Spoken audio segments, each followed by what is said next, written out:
got my attention.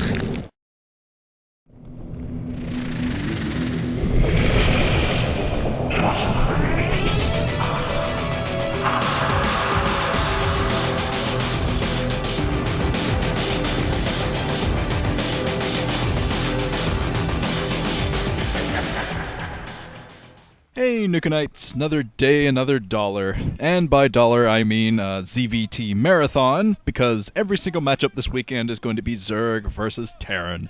Starting it off with ZerO, the King of Queens, versus Really, the King of, it's gotta be the King of something.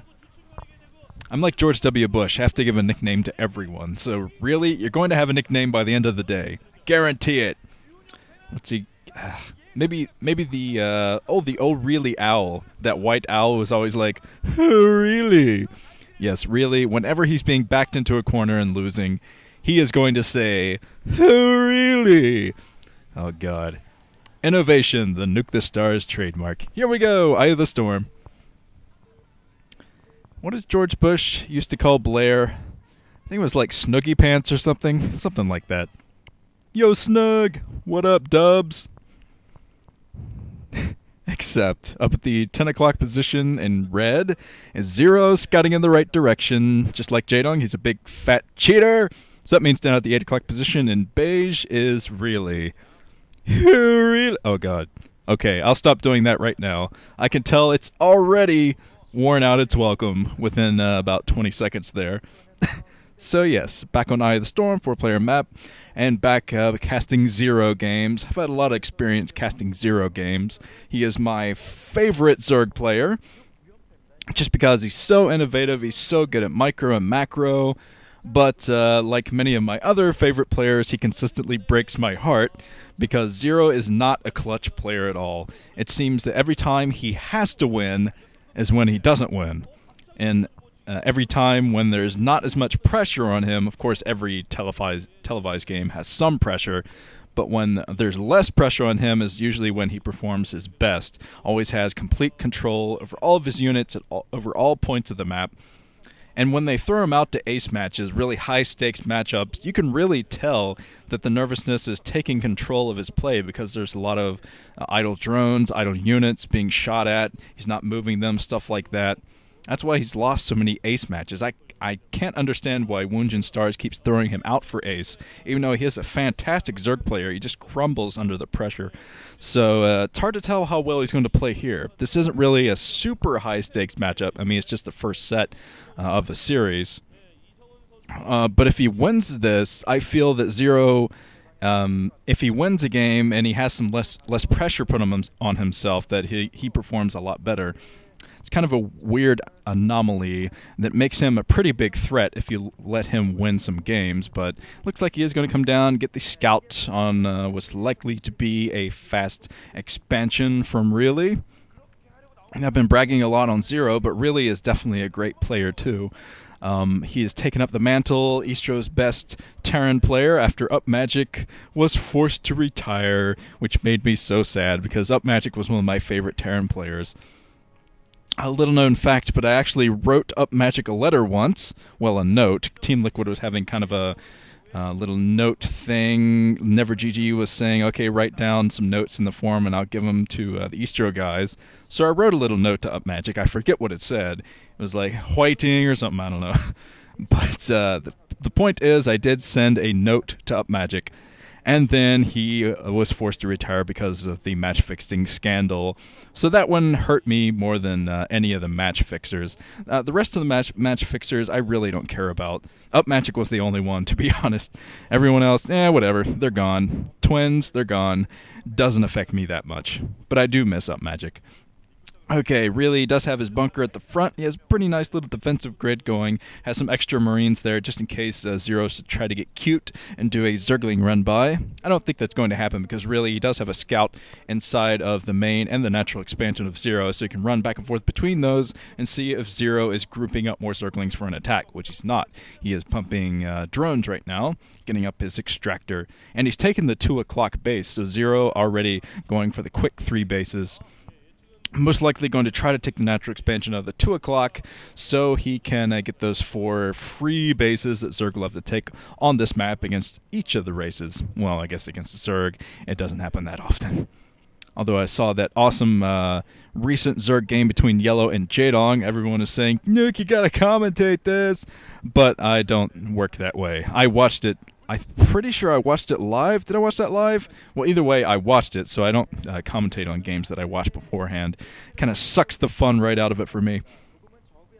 But really is grouping up more Marines at the front, so I think he's going to be safe, even if ZerO does group up Zerglings for a run-by, which he is not going to do, I don't think. I think he's going to transition right into 3-hatch Mutalisks.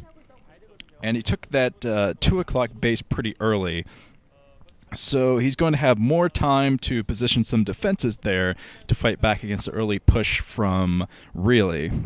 I mean, the best tactic for a Zerg against both Protoss and Terran on this map is to just keep the other player inside the middle of the map, not knowing what to do. Because if you keep them there, not able to push up because of lurkers or whatever, not able to run around because the Mutalisks have the advantage over the map, you just keep them in the middle and keep macroing up, and eventually you'll have enough minerals for Ultralisks or Guardians or anything like that. It'll just be devastating to the other player. But okay, more barracks coming up for Really. Looks like he's going strictly for barracks this time around. Going to go for some medic marine pressure at the front. And let's see if ZerO is prepping for that or not. +1 attack already being researched by Really, so he's going to have that ready soon enough for some pressure at the front.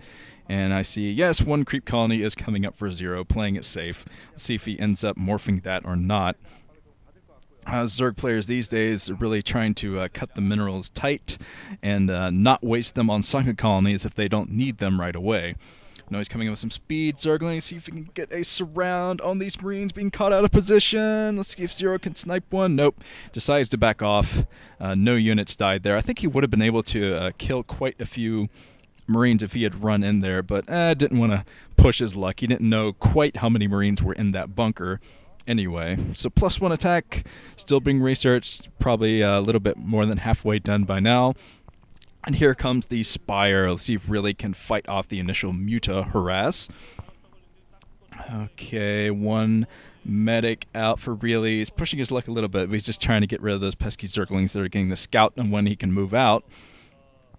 That is when ZerO is going to be morphing those Sunkens as soon as he sees Really push out with a couple of medics like he's doing right now. Now we're probably going to see an extra Sunken coming up at ZerO's natural expansion. A lot of barracks out right now for Really, and still that creep colony has not been morphed into a Sunken just yet. I think ZerO might be cutting it a little bit too close because Really is pushing up right now, trying to get into position. Okay, ZerO is trying to intercept some of these reinforcements, kill the medics, trying his best to snipe one of these medics, but unsuccessful. Wasn't able to snipe those, but now he has some more Sunken colonies morphing at the front.